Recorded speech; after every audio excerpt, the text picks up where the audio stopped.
nosso futuro para te servir com toda a minha força e entendimento.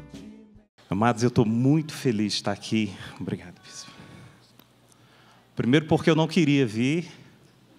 Eu não gosto de sair da minha cidade. Eu moro em Fortaleza.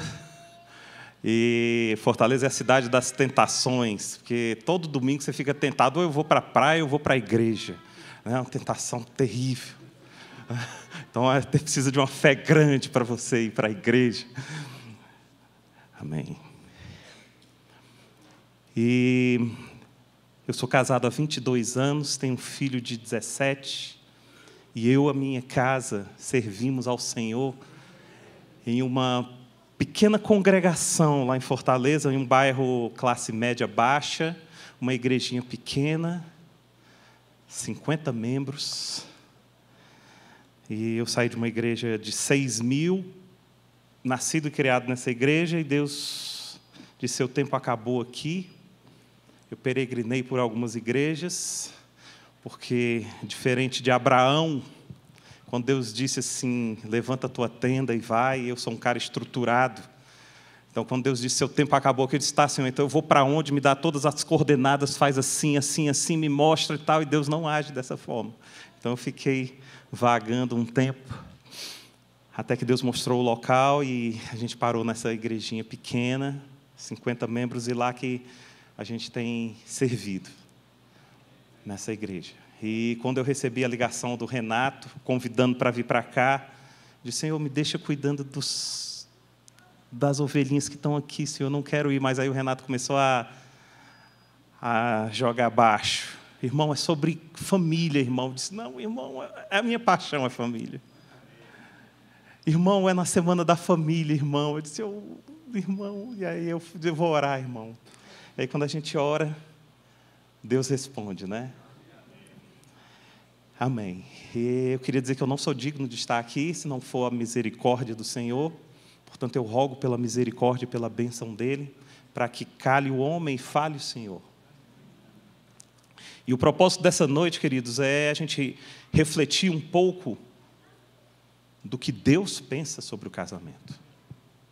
Mas não só refletir, porque quando Deus fala, Deus não fala para que você reflita. Deus fala para que você mude.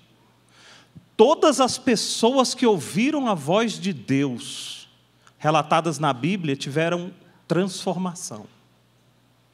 Todas elas.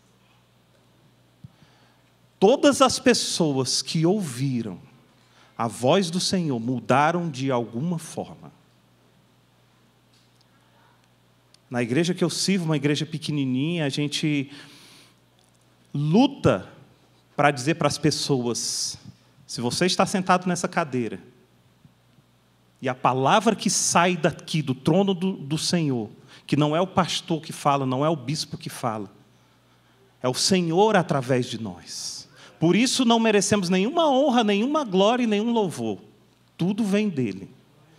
Mas se essa palavra que sai do trono e vai até você não tem gerado mudança, algo está errado. E com certeza não é com a palavra.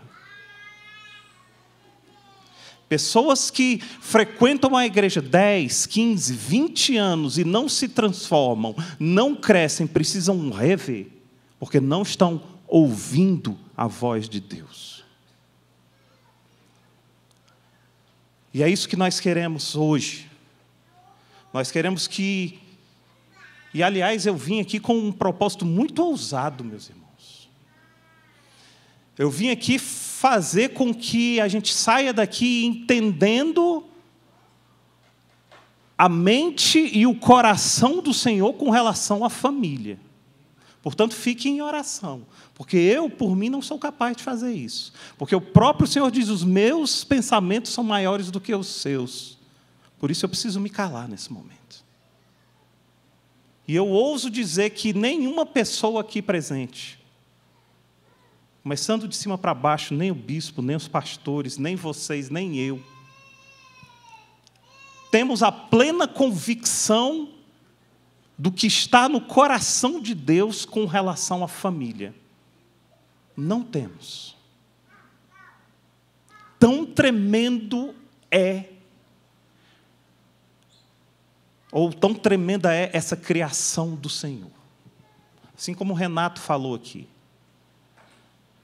Antes de existir Estado, antes de existir leis, antes de existir qualquer outra coisa,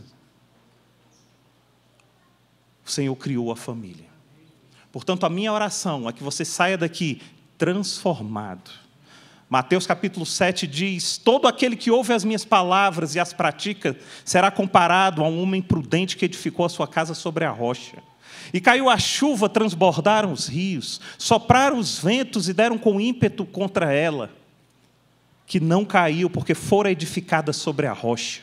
E todo aquele que ouve estas palavras e não as pratica, será comparado a um homem insensato, que edificou a sua casa sobre a areia. E caiu a chuva, transbordaram os rios, sopraram os ventos e deram com ímpeto contra aquela casa. E ela desabou, sendo grande a sua ruína. A pergunta é: nós temos ouvido a palavra?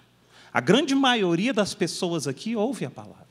Domingo após domingo, semana após semana. Temos colocado em prática? Temos colocado em prática? Irmãos, e se tem algo que eu acredito e que eu confio, é na palavra. É naquela que criou todas as coisas. Jesus não precisava nada mais do que a palavra.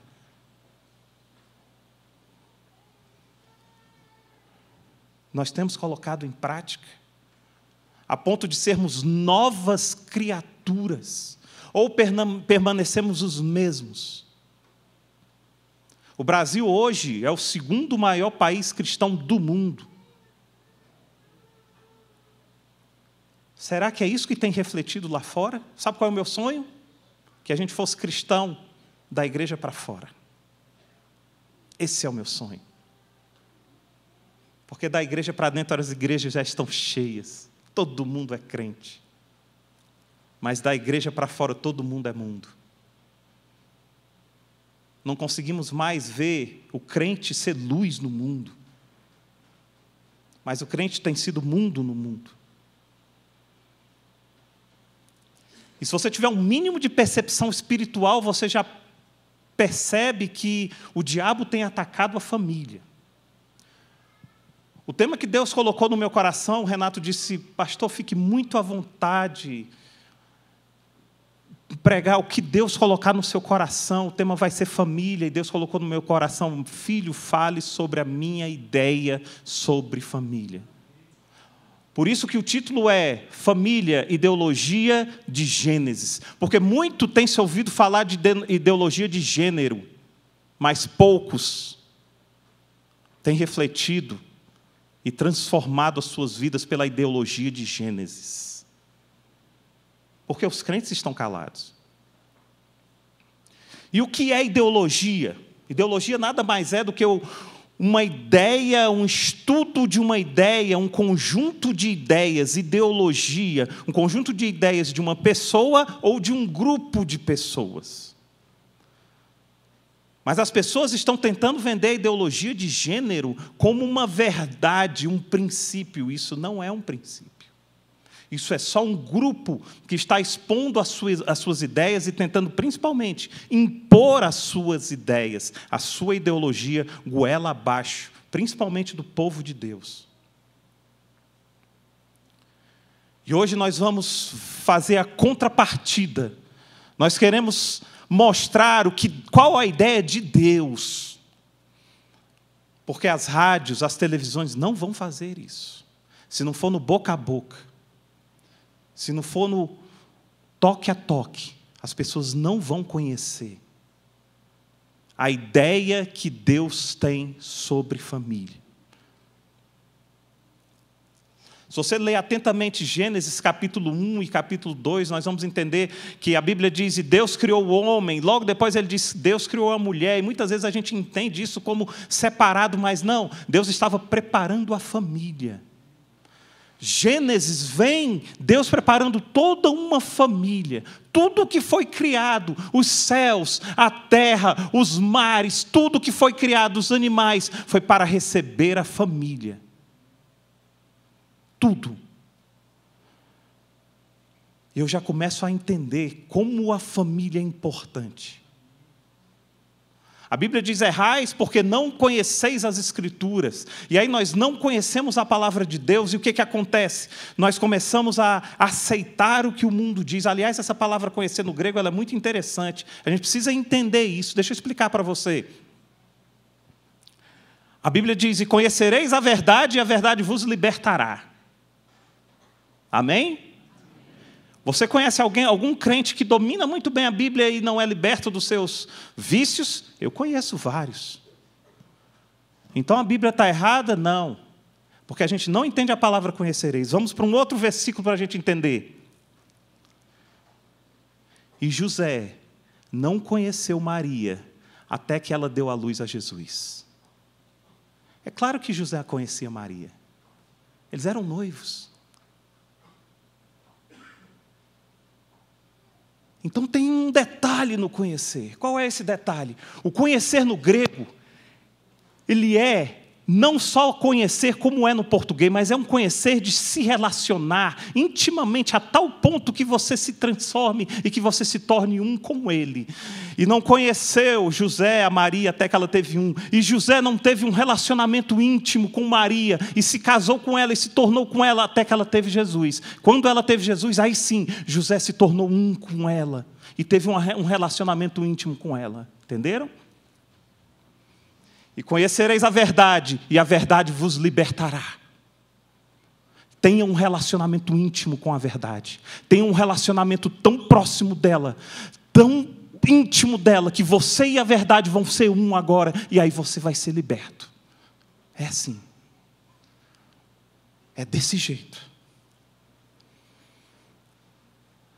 Mas a gente não conhece, a gente erra. Errais porque não conheceis as Escrituras. Aí vem alguém e diz assim, a seguinte frase, jargão secular: é melhor estar só do que mal acompanhado. Aí você pensa, é mesmo, é tão ruim estar mal acompanhado, então é melhor estar só do que mal acompanhado. Isso lá no Ceará, lá na casa de oração, uma igrejinha pequena, a gente chama de teoria do meio do caminho.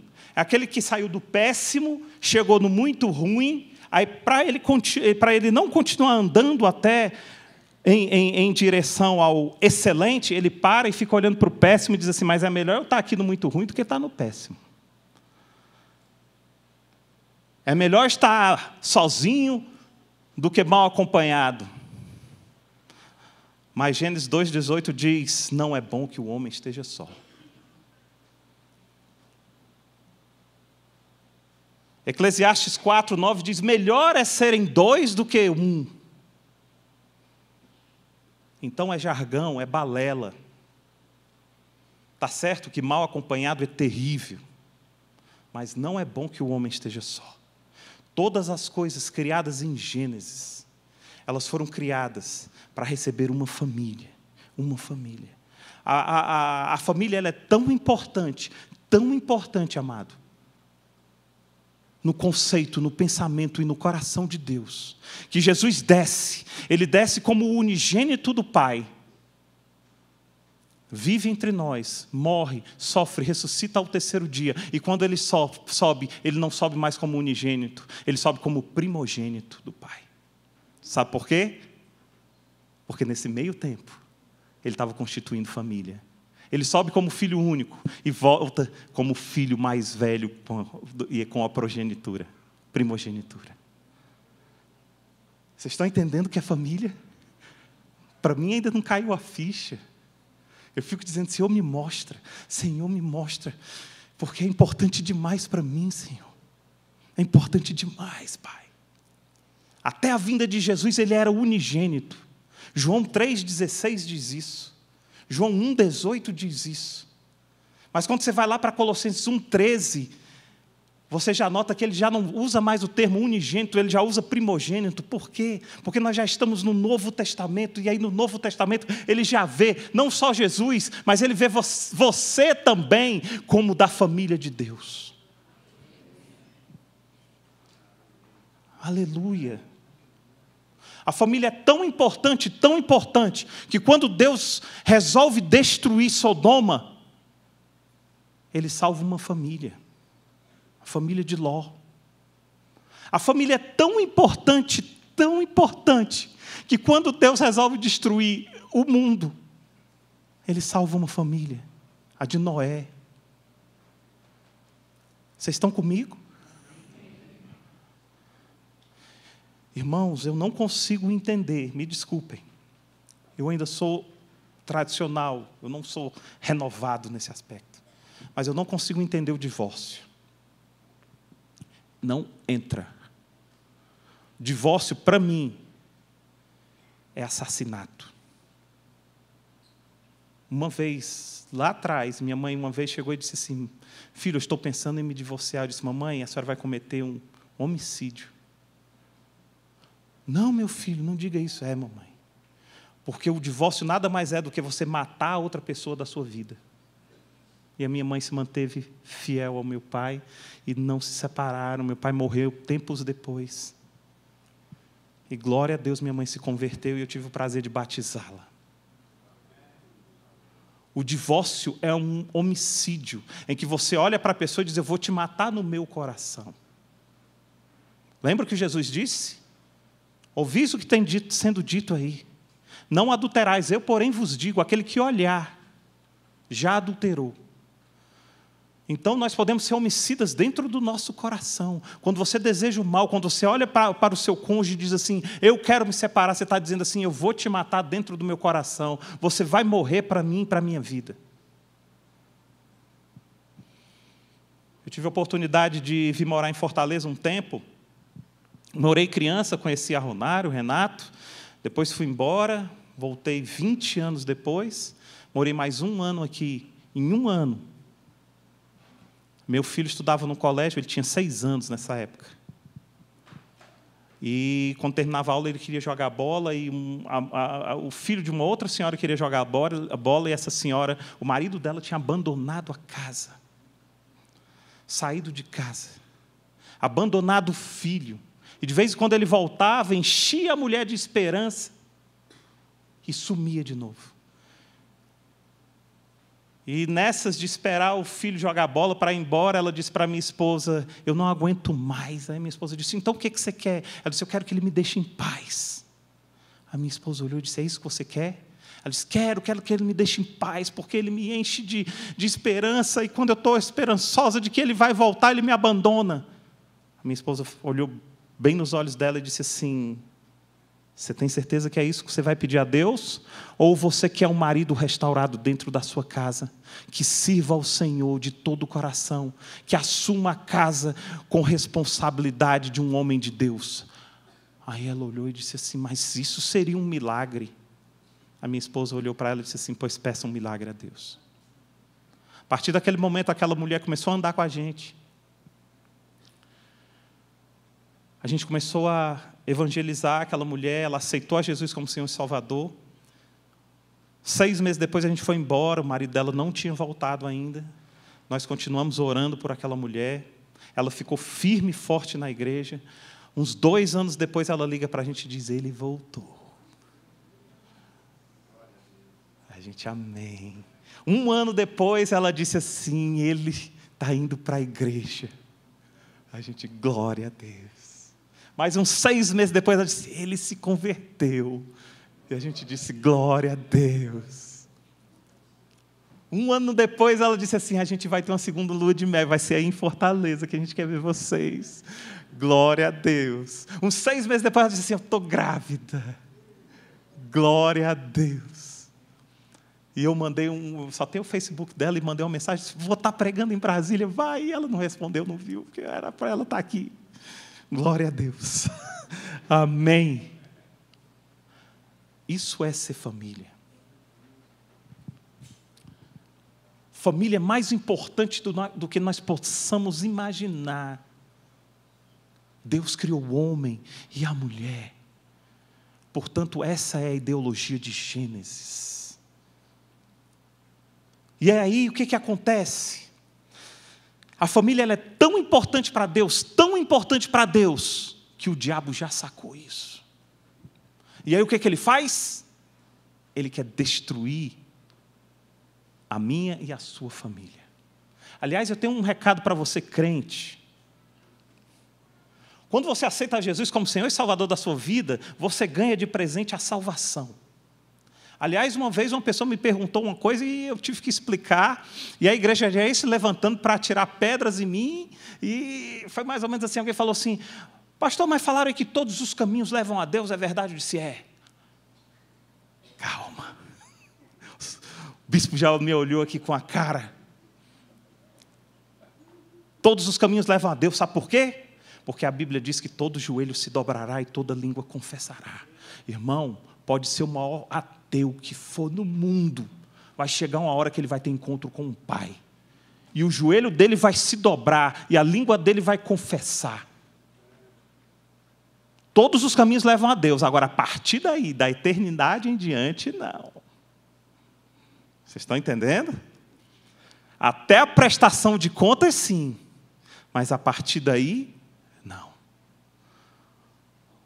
O maior, o mais ferrenho dos ateus vai ter um encontro com o Senhor, e ainda que ele diga, eu não acredito, o joelho dele vai dobrar e a língua dele vai confessar que Deus é o Senhor.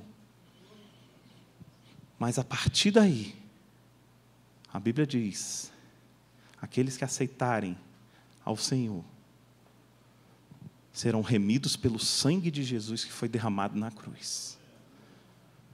Então o que nós ganhamos não é eternidade.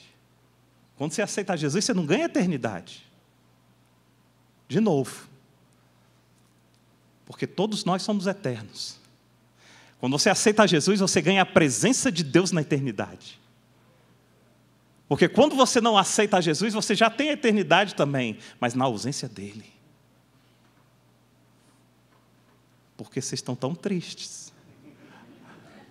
Eu estou aqui queimando de alegria, meu irmão. Vou estar na presença dele. Então a gente precisa abrir nossos olhos para algumas coisas. Uma delas é, o diabo quer destruir a tua família, porque quando você aceita Jesus, o diabo ele olha e diz assim, perdi aquele cara ali para a eternidade.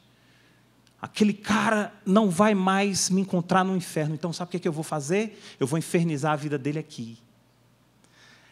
Mas eu vou tentar infernizar a vida dele aqui a tal ponto dele pensar assim, será que valeu a pena? E aí o diabo começa a te infernizar. E sabe qual é o ponto que o diabo mais gosta? Família.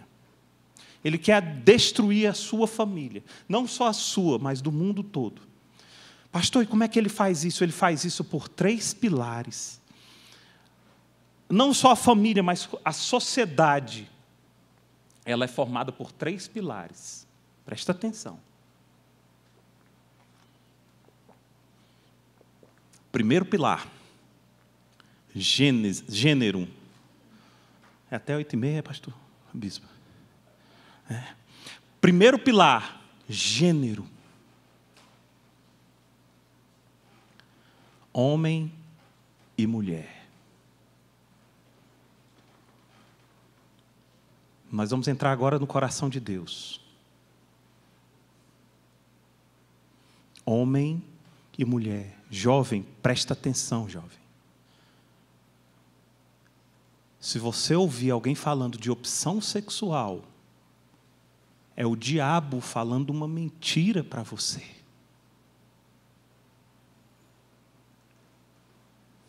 Abra sua Bíblia. Gênesis capítulo 2.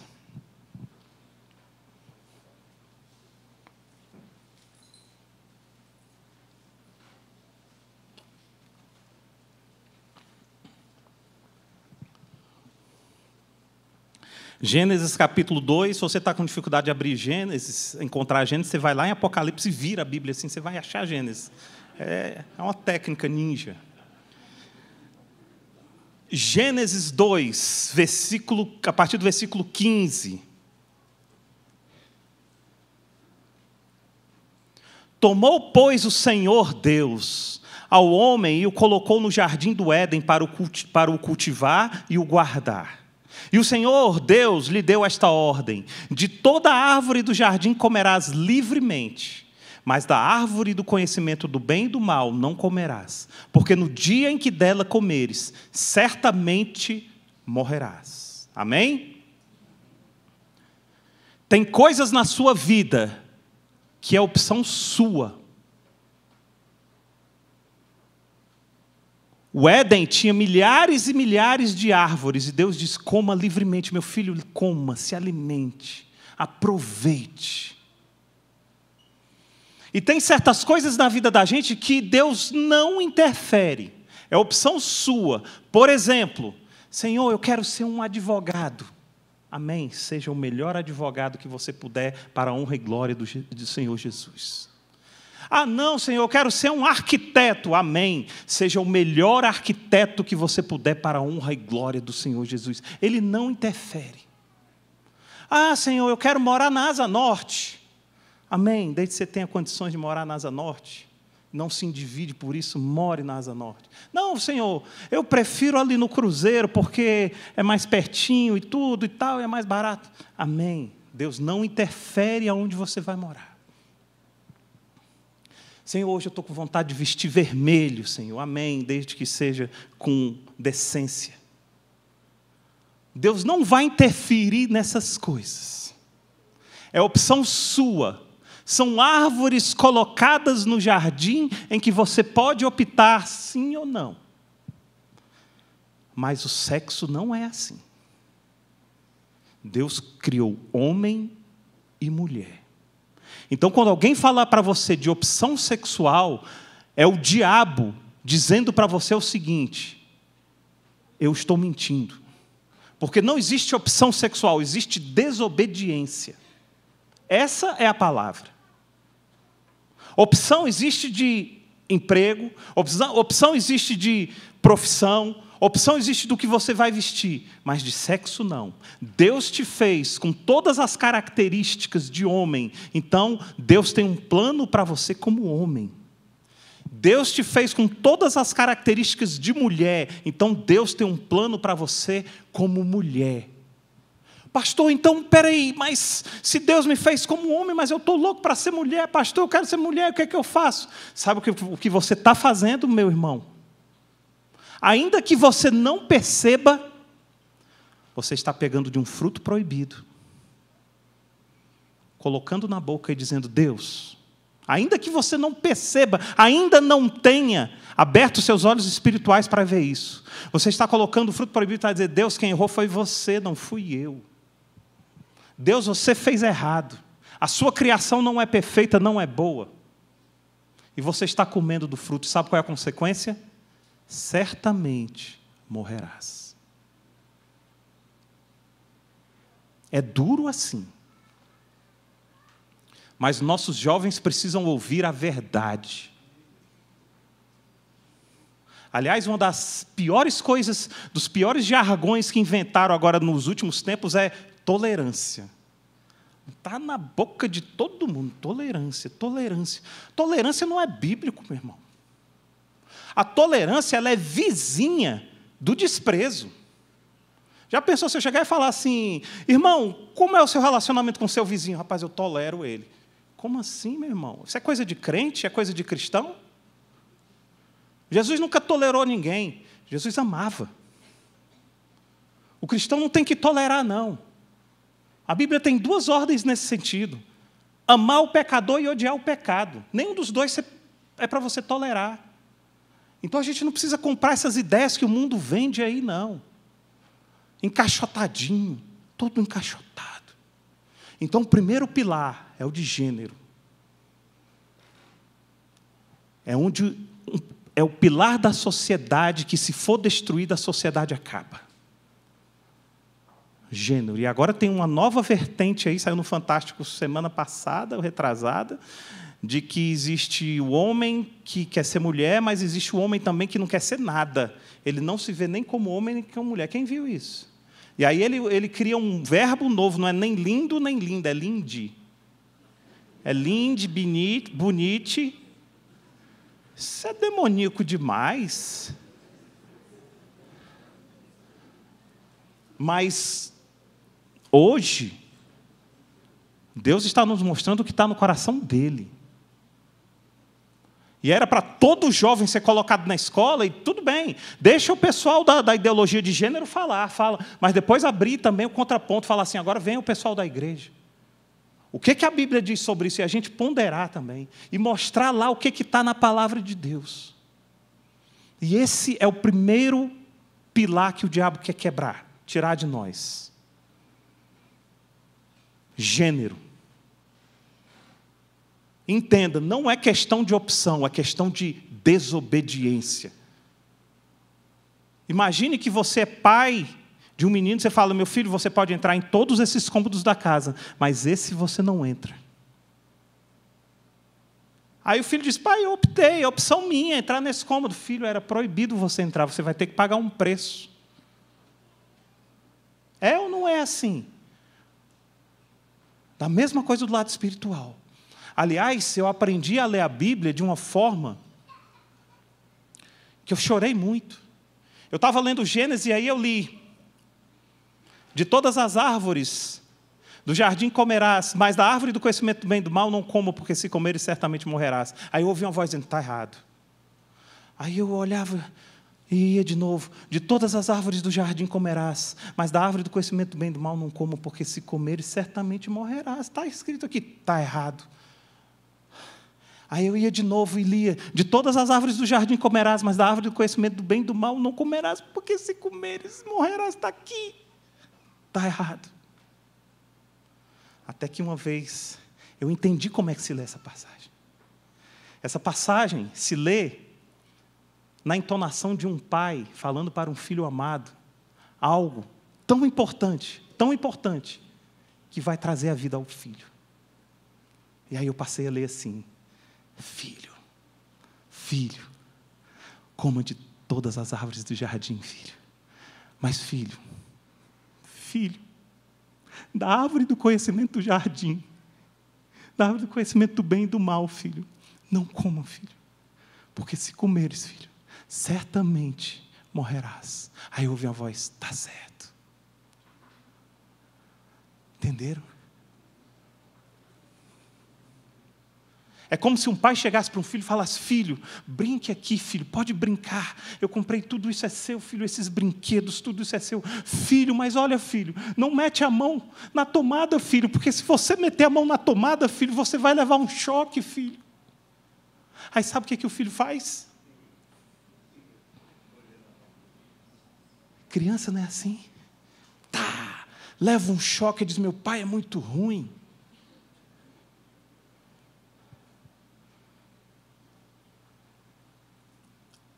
A gente tem aprendido lá em Fortaleza, vou contar um segredo para vocês, a ler a Bíblia em 3D. É você ler, imaginar, fecha os olhos e imagina. Irmão, eu já consegui ver até as marolinhas de Jesus pregando no barco e depois mandando Jesus ir mais profundo, até as marolinhas. Faz isso, é tão gostoso, é tão tremendo, sabe? Olha a entonação. Por exemplo, quando aquele cego olha e diz assim, se quiseres me curares, aí Jesus diz, eu quero. Jesus não disse isso. Sabe o que Jesus disse? Eu quero, cara, você entendeu, cara, eu estou aqui para isso, cara. É assim. Naquela hora que Jesus olha e diz assim, o que é que estão dizendo que eu sou? Estão dizendo aí, uns dizem que você é Elias, outros dizem que você é João Batista que ressuscitou. Aí Jesus olha e diz, e vocês? Quem vocês dizem que eu sou? Aí Pedro se levanta. Senhor, Tu és o Cristo, o Filho do Deus vivo, Senhor. Aí sabe o que Jesus diz? E Tu és Pedro, e sobre esta pedra edificarei minha... Não disse isso nada, cara. Ele disse, Tu és Pedro, cara, tu entendeu, Pedrão? Assim era o relacionamento. Começa a ler a Bíblia assim. Nós vamos nos transformar. Aleluia. E assim é que nós devemos ver a família. A família está no coração de Deus, irmão. Você quer agradar a Deus? Comece amando a sua família. Filho, você quer agradar a Deus, comece honrando a tua família, honrando o teu pai e a tua mãe, para que tudo te vá bem. Tudo te vá bem. É desse jeito. Eu tenho aprendido uma coisa. Irmãos, eu quero compartilhar o que eu tenho aprendido, que é tremendo. Cantar é uma coisa, louvar é outra coisa, adorar é outra coisa. Cantar é quando você coloca frases em uma melodia. Louvar é quando você pega essa melodia e você dedica a alguém. Eu posso louvar o diabo. Sabia disso? Eu posso louvar a minha mulher amada. Eu pego uma música linda e dedico essa música de todo o meu coração a ela. Mas adorar é um lugar, é um ambiente em que você entra. Irmãos, quando você entra nesse lugar de adoração, e não tem a ver com música, a música é um dos veículos que te levam à adoração, que te conduz à adoração. Tem a oração, tem a meditação na presença do Pai. E quando você entra no lugar de adoração, meu irmão, é mais ou menos assim. Você já ficou na piscina só com a cabeça do lado de fora? Você está ali, mas você está ouvindo tudo que o mundo diz. Se estiver tendo uma música lá, você está ouvindo. O teu ambiente está fora. Mas aí adorar é quando você... É mais ou menos isso, é o que eu posso explicar, mas é mais ou menos isso. É você mergulha. Você já não ouve mais o mundo. O ambiente agora é outro. Você começa a ouvir outras coisas. É possível. Agora eu vou dizer uma coisa para vocês. Em uma igreja, às vezes de 5.000 pessoas, 30 estão adorando. 1.500 estão louvando. E o resto está cantando. Porque não estão nem oferecendo a ninguém. Nós precisamos. E olha só que coisa interessante. Quem aqui acredita que a Bíblia é um livro atual? Só eu? Amém, amém. Deixa eu dizer uma coisa para vocês. O mundo hoje tem quase 7 bilhões de habitantes. E sabe o que a Bíblia diz?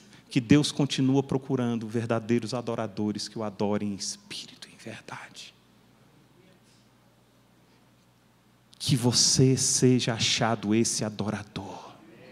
Irmão, quando o louvor começar a tocar aqui, irmão, diz assim: Senhor, me leva para esse lugar, Senhor.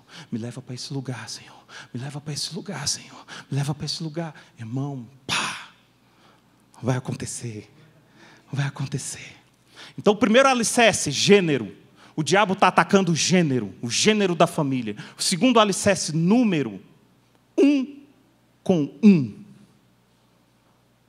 Monogamia. E quando a gente começa a entender que o casamento na terra é um reflexo espiritual do casamento que nós vamos ter nos céus, do cordeiro que descerá como noivo, pegará a sua noiva imaculada e levará para bodas do cordeiro, a gente começa a entender que é 1 por 1. 1 com 1. Sabe por quê? Porque a Bíblia diz: mulheres, sujeitem-se aos seus maridos. Porque quando a gente fala de poligamia, os homens logo pensam que é um homem e várias mulheres, mas vamos começar com várias mulheres, uma mulher e vários homens. A Bíblia diz: mulheres, sujeitem-se aos seus maridos. Como ela vai se sujeitar se ela tiver 15? A quem ela vai se sujeitar se ela tiver 20? A um só Senhor. E a sua casa precisa espelhar os céus na terra. E nos céus há um só Senhor. Então, na sua casa, é para ter um só Senhor. Mulheres, sujeitem-se aos seus maridos. Então, é 1 com 1. Agora vamos para os maridos. Maridos, amem as suas mulheres como Cristo amou a igreja e deu a sua vida por ela. Quantas igrejas Cristo amou? Cristo amou, acho que Ele amou a batista, a presbiteriana. Não. Cristo amou uma igreja só. A igreja dele. Então não tem essa de amar vários, como Cristo amou a igreja. Foi uma igreja, um povo, desde sempre. Família é tão importante que lá em Gênesis, uma vez eu estava essa semana conversando com uma pessoa muito amada, e ela disse: puxa, mas tem religiões orientais tão mais antigas do que o cristianismo? Eu disse: não tem. Não tem. Não, mas tem religiões que nasceram 2000 anos antes de Cristo. Mas Cristo já era. João 1 diz, aquele que era, né? O verbo que se fez carne, ele já era verbo. O cristianismo, ele nasceu em Gênesis. É lá que nasceu o cristianismo. Não existe religião, nenhuma religião mais antiga do que o cristianismo. A Bíblia diz, ninguém pode servir a 2 senhores. Você já pensou em colocar 2 senhores dentro de uma casa? Então, o segundo alicerce, qual é? Número. O diabo também quer destruir isso. Primeiro alicerce, gênero. Segundo, número. Terceiro alicerce, espécie. Ser humano com ser humano. Você pode achar um absurdo o que eu vou lhe dizer, mas em 2008, uma norte-irlandesa, decepcionada com os homens, adotou um cachorro da raça Yorkshire, 2008. Isso foi o que eu pesquisei por baixo, assim, rapidamente. Deve ter coisa bem mais antiga. Em 2009, ela se casou com esse cachorro. Você pode estar achando um absurdo, mas já está rolando há 10 anos. 10 anos. O pilar da espécie, o diabo também está atacando. Gênero, número e espécie não são opções, são coisas chamadas desobediência. Se você desobedece uma dessas, certamente morrerás. Amém? Amados, foi só a introdução. Só para a gente entender como família é importante. Família é muito mais do que o pai criando filho, é muito mais do que isso, é muito mais do que o pai e a mãe se relacionando, é muito mais do que isso. O Apocalipse 22 diz, o Espírito e a noiva dizem vem. É Deus o tempo todo clamando pela família. Clamando pela família. Gênesis, Deus prepara um ambiente para colocar uma família. Apocalipse, o noivo volta para chamar essa família para as bodas do Cordeiro. Família de Gênesis a Apocalipse. Deus está te convidando para fazer parte da família dele. Te convidando. Não é à toa que Hebreus 13, 4 diz, digno de honra sobre todas as coisas, seja o matrimônio. Queridos, sobre todas as coisas. Pastor, então o senhor está me dizendo que o casamento é mais importante do que o Espírito Santo? Querido, o Espírito Santo veio para consolar e para trazer a você o discernimento e o conhecimento do noivo. Pastor, então o senhor está me dizendo que o casamento é mais importante do que Jesus? Querido, Jesus veio para se casar com você, para ser o noivo. Pastor, então o senhor está me dizendo que o casamento é mais importante do que Deus? Querido, Deus é quem vai realizar esse casamento. Então, se você quiser uma resposta clara e direta, é não. O casamento não é mais importante do que Jesus, do que Deus e do que o Espírito Santo, porque eles também são um casamento. Estão entendendo isso? Vocês estão comigo?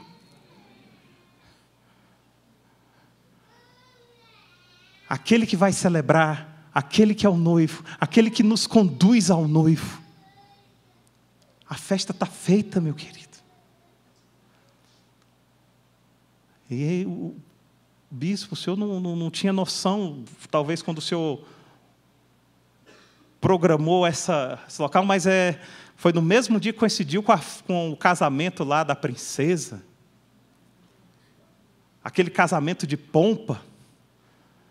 Mas ali a gente vê o que o mundo pode oferecer de melhor. Mas foi de Deus isso. Essa deusidência, que coincidência não existe, né? Essa deusidência, no mesmo dia, deve ter tido mulher aqui que passou o dia na televisão, analisando vestido, chapéu, né? Mulher gosta disso, olhar o chapéu e tudo. Aquilo era o que o mundo podia oferecer. O que a gente está mostrando aqui é que os céus te oferecem com um casamento.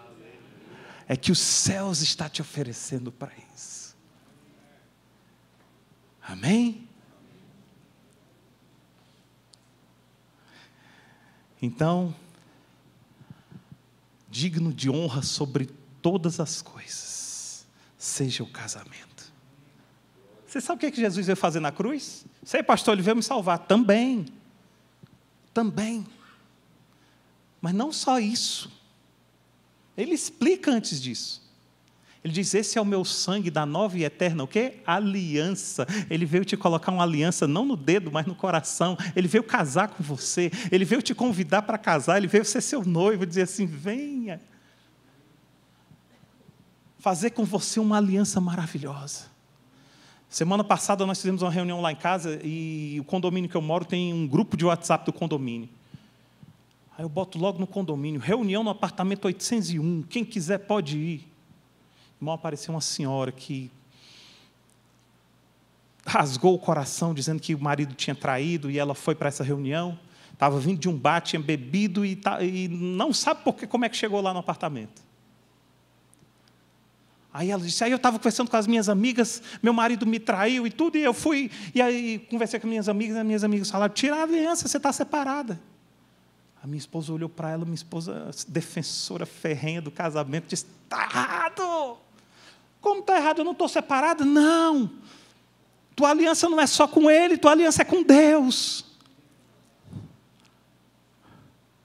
Tua aliança é com Deus, bota essa aliança. Verbalize coisas boas no teu casamento. Vamos acreditar no poder da palavra. Deixa eu contar uma historinha para vocês. Há 5 anos, meu filho não queria nada com o Evangelho. Nada. Essa aqui é porque eu comprei essa semana. Eu peguei a minha primeira Bíblia, mandei trocar a capa dela, botei uma capa de couro dizendo, eu e minha casa serviremos ao Senhor. Cheguei para o meu filho e disse, meu filho, você é um homem de Deus. Não, pai, mas eu não gosto de ir para a igreja. Você é um homem de Deus, filho. É isso que eu quero te dizer, eu vou continuar orando por você. Um ano depois, botei lá na varanda do meu quarto, do meu apartamento, eu e minha casa serviremos ao Senhor. Abrimos um clamor na igreja pelo meu filho. Meu filho está voando no Espírito. No colégio dele, ele está no 3º ano, 17 anos, ele criou um grupo chamado Reconnect com o pai. É um grupo que, uma vez por semana, eles se reúnem para falar a palavra e louvar a Deus. Isso ele estuda num colégio de Fortaleza chamado Farias Brito.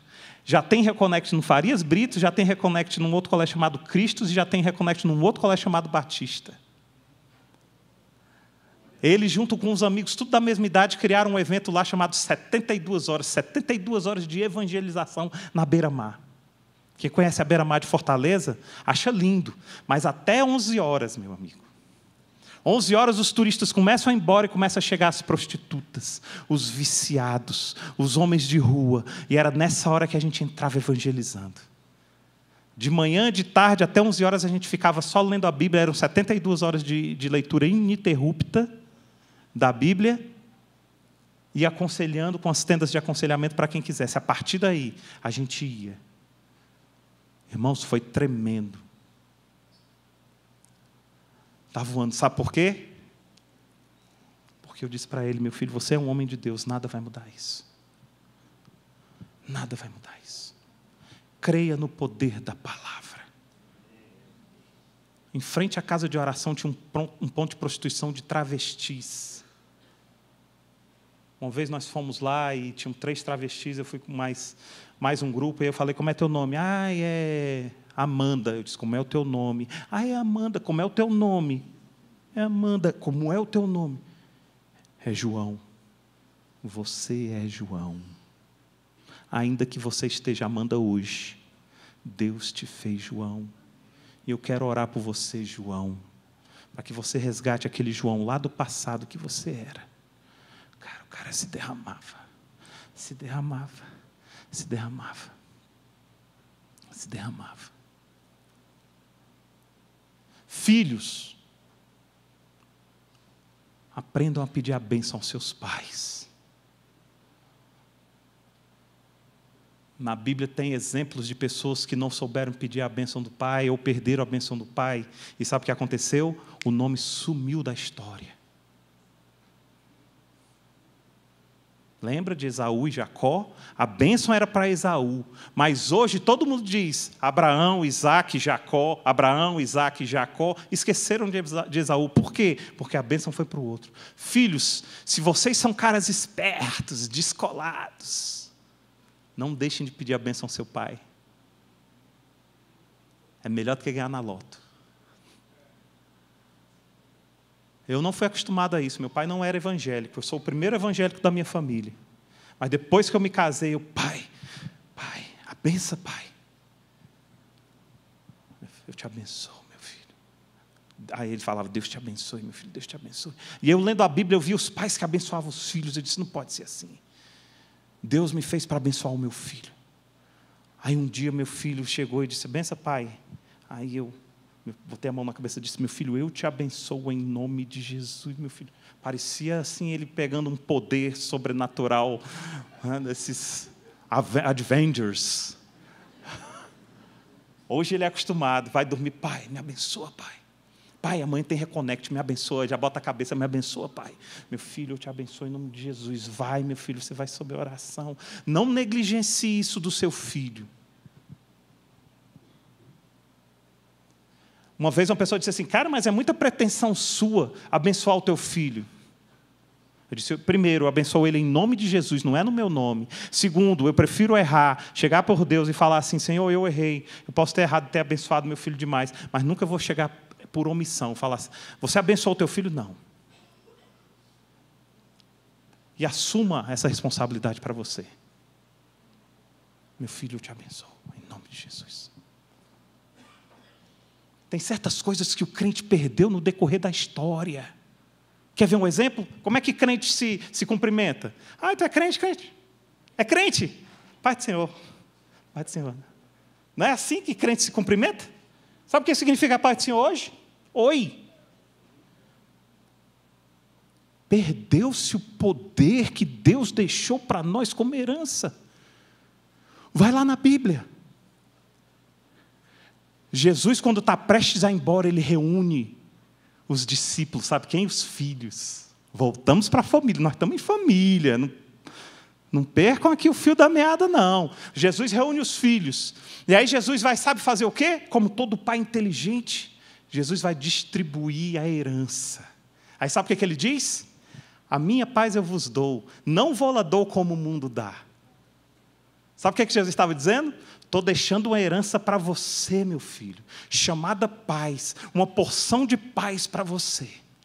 Irmãos, e se você ler a história, depois quando os cristãos iam, eles eram perseguidos, alguns eram assassinados, queriam matar eles, aí sabe o que acontecia? Eles voltavam, eles estavam evangelizando, mas sob uma pressão enorme, aí um encontrava o outro, aí esse voltando e eu em casa. Aí ele, você está voltando do mundo? Estou. Então, meu irmão, a paz do Senhor para você. E aí eu transferi a minha paz que ele tinha levado para o mundo para ele. Vocês estão entendendo? Aí a outra vez era eu que ia, ele ficava. Aí quando eu encontrava com ele, ele dizia para mim, a paz do Senhor. Então eu passava um pouco da minha herança para ele. E depois ele passava um pouco da herança para mim. Para nós cristãos transformar isso em oi. Portanto, nunca mais, quando alguém falar assim, a paz do Senhor, quando alguém fala assim para mim, a paz do Senhor, eu digo, recebo, o cara pensa que eu sou doido. Ele olha assim, a paz do Senhor, meu irmão, eu digo, recebo, meu irmão, recebo a tua paz, recebe a minha. Ele olha, ele deve pensar assim, era só um oi. Não, para mim não. Eu levo a Bíblia a sério, meu irmão. Eu levo a Bíblia a sério. Vamos já encerrar. Maridos, para de ouvir o mundo. A Bíblia diz, aquele que encontra uma esposa acha o bem e alcança a benevolência do Senhor. Se você está com a tua esposa aí do lado, cara, tu achou a benevolência de Deus, cara. Eita, que maravilha. Era para tu ser bem feliz, sabia? Amém. É o choque. Olha aí.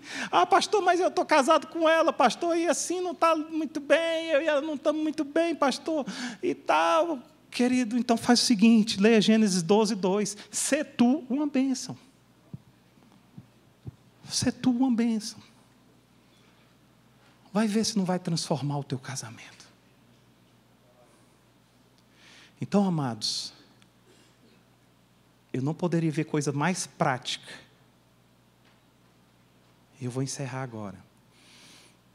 Para falar para vocês o que está no mundo espiritual.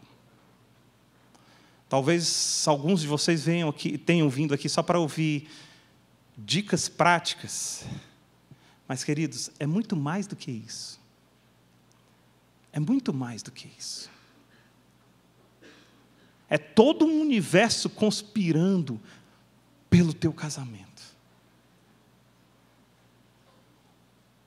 Os céus e o inferno.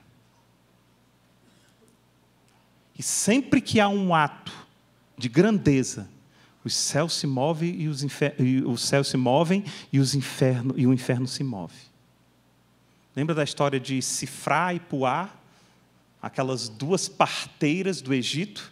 O faraó manda matar todos os homens. Eles chegam para as parteiras e dizem assim, olha, todo homem que nascer você olha, toda criança que nascer você olha, se for homem você mata, se for mulher pode deixar. Aí a Bíblia diz, e Sifrá e Puá temeram mais ao Senhor e deixaram os homens, as crianças do sexo masculino nascerem.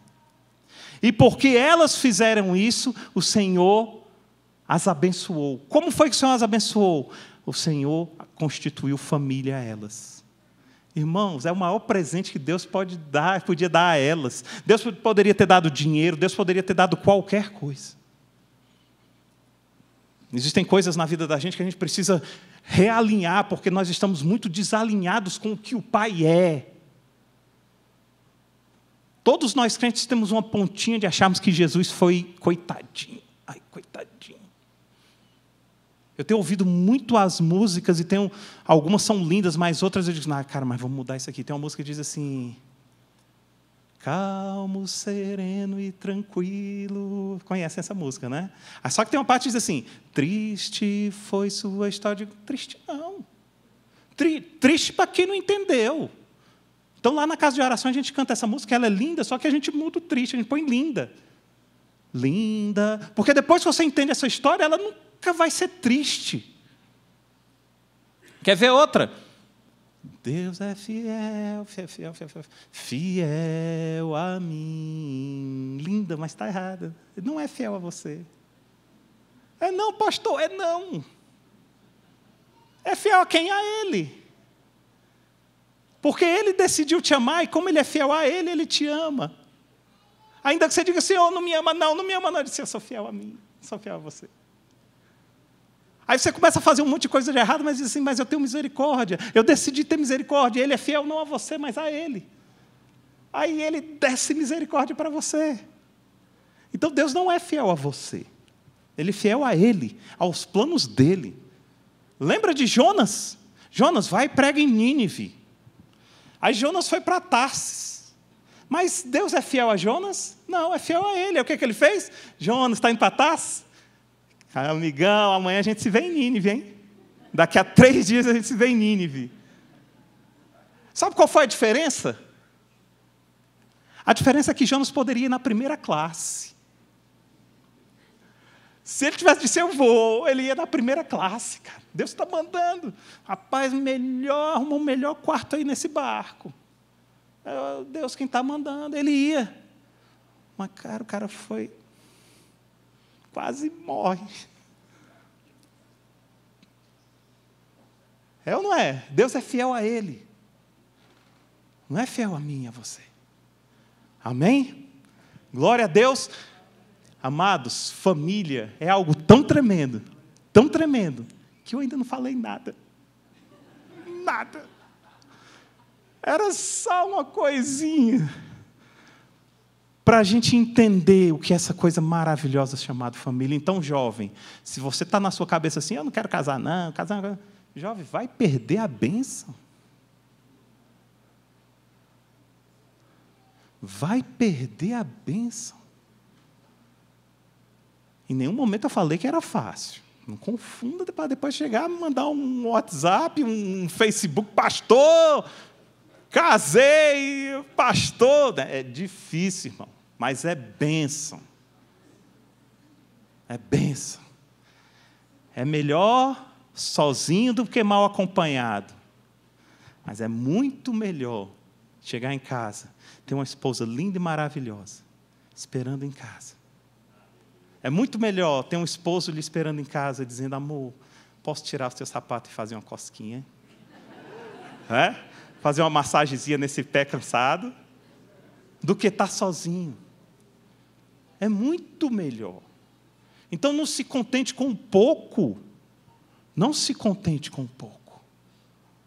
Nós precisamos entender o que Deus tem para nós, e o casamento é vida em abundância.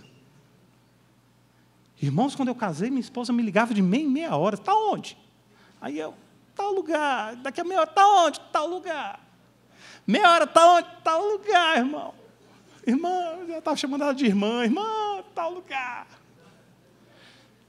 Até que um dia Deus fez que eu compreenda. Deus fez com que eu compreendesse que esse era um dos maiores amores que ela estava me dando. Como é bom eu estar na rua e ter uma pessoa preocupada comigo em casa.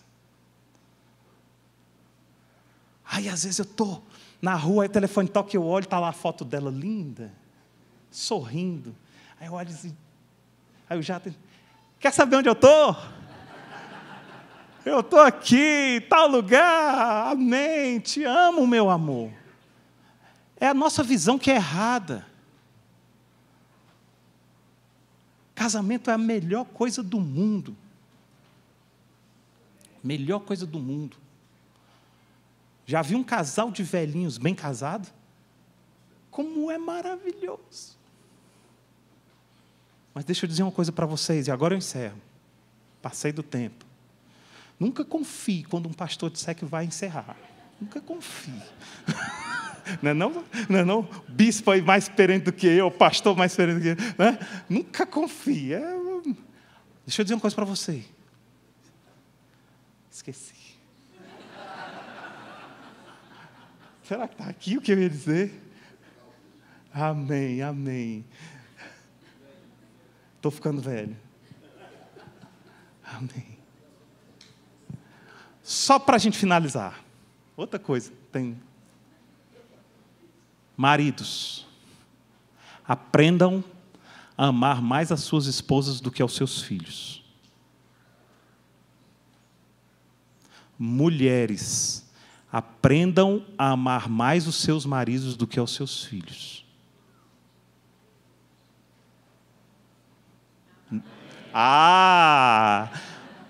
Vou explicar. Jargão mentiroso do diabo. Não, ame mais seu filho, porque marido passa e filho é para sempre. Mentira, o que passa é o filho. Marido é para sempre, porque um casamento na rocha, ele não sucumbe a nada. Então, se o seu casamento é na rocha, você vai ficar velhinho e velhinho os dois lá. Ai, meu, tão bom aquele tempo, né? Era. Mas é com a tua esposa, não é com o teu filho, não. O que é para sempre é o teu casamento com a tua esposa e com o teu marido. Aprenda a amar mais a tua esposa. Outra coisa, você está criando um filho para ser filho ou você está criando um filho para ser um futuro marido? Você está criando uma filha para ser filha ou você está criando uma filha para ser futura esposa? Quando o seu filho olha que o papai ama mais a mamãe e a mamãe ama mais o papai, sabe o que ele sente? Segurança. Segurança. Ele começa a entender, ainda que não nesses termos, mas ele começa a entender que ele não é o motivo do amor daquela casa, ele é o fruto do amor já existente naquela casa. Vocês estão entendendo isso? Pastor, mas é difícil. Ninguém disse que ia ser fácil. Mas é exercício diário.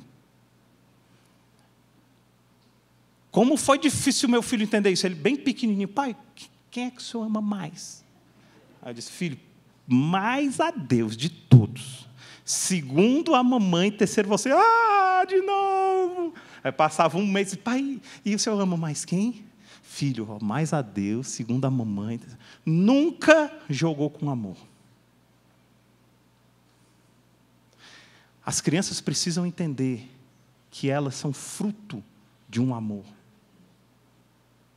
Mas tem muita criança achando que ela é o motivo do amor, que ela é o amor da casa. Não.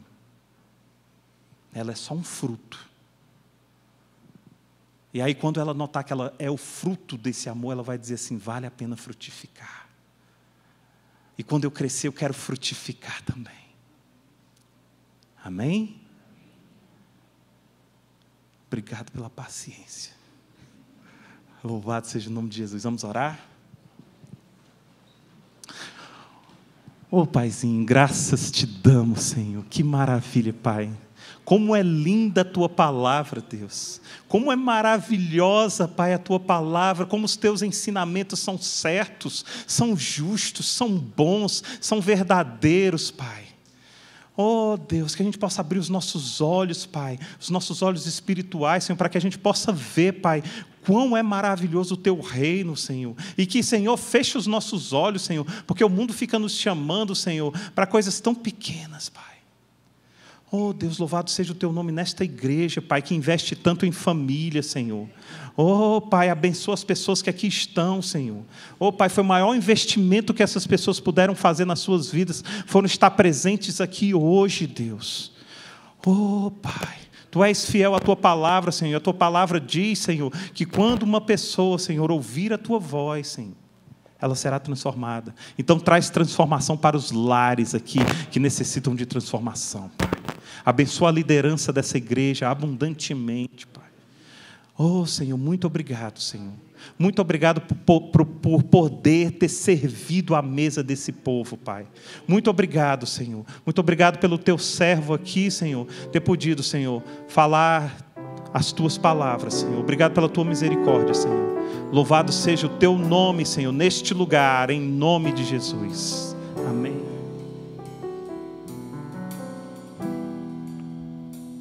Quero consagrar meu lar a Ti, o nosso futuro para Te servir, com toda a minha força e entendimento, quero dedicar o meu lar a Ti. Eu e minha casa serviremos a Deus. Eu e minha casa serviremos a Deus.